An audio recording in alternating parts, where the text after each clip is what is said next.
na nagkaroon ako. And yun lang yung opportunity ko na na-open lang ako kung I think the whole game, yung defense nila sa akin, nakapang lang. Pinapabayaan lang nila mag-4 lang sila. So, I think, pinag-advantage ko lang and wala na rin namang oras. So, kailangan mo rin talaga yung tira. Laki yung pumasok. So, Paul, I believe one of it come before that shot, how was your confidence level nung titira mo na? all I need is just open looks and just need to be ready. Kasi hindi mo alam kung kailan darating yung ganong klase ng opportunity. And again, yung shot clock focus na rin. So kailangan mo lang din siya talaga itira. Yan ang maganda lang is nagkaroon ng I don't know bakit siya nag-Gerson papunta kay Mark. Nagkaroon ako ng little bit of space para makikira ng mas maayos. Well, para si Coach Chito at si Tyler, parang confident sila na you've been practicing that shot kahit naman sa ensayo. So parang natural na lang sa'yo na itira mo, na drill mo yung tira mo yun. What can you say about yung faith nila sa'yo? Even if, alam mo yun, minsan may mga days ka na struggling ka, pero you deliver when the lights shine the brightest. I think yun yung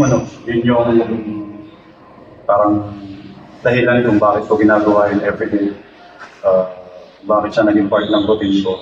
Kasi most of the team, talagang mataas na yung depensa na sa akin. So, maaari, kung maging short ako everyday, gagawin ko siya. And shooter mentality lang. Kung malas ka, kung sablay yung tinira mo, focus on the next shots. Kumbaga, hindi naman doon natatapos yun.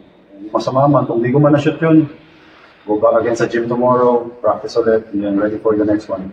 Puro ganun lang. I need to move forward. Kaya na-shoot ko nga ngayon, then tomorrow, ganun ulit. Routine ulit. Kasi nga, hindi mo alam kung kailan darating yung opportunity na ganun. So, I just need to be ready lang talaga sa mga ganung klase ng opportunity. Paul, 1 game na lang kayo. 1 win away, pasok na sa finals. Meron pa ba kayong, tingin mo ba may kulang pa ba kayong dapat mong gawin? Madami. Actually, madami. Madami kami dapat pag-usapan going into game 3. Siyempre, yung pinakamahirap na game sa lahat ng series, yung pag-close out ng series. At mahirap din kalaban yung team na back against the wall. Siyempre, bibigay na nilang lahat. Yung energy nila, nandiyan lahat yan, ibibigay nila lahat. So, kailangan, ready kami dun. And pagandaan talaga namin tayo. Paul, yung tagal na yung 3 years, when nagpa-finals, yung prospect na makuha ulit yun, have a chance to na makabalik sa amin.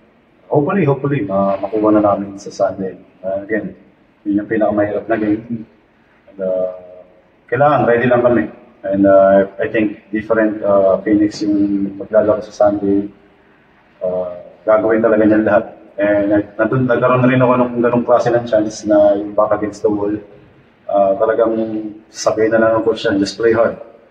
Try natin na dumikit lang, keep it close, and magkaroon ng opportunity sa dulo na makuha yung game. Well, thank you.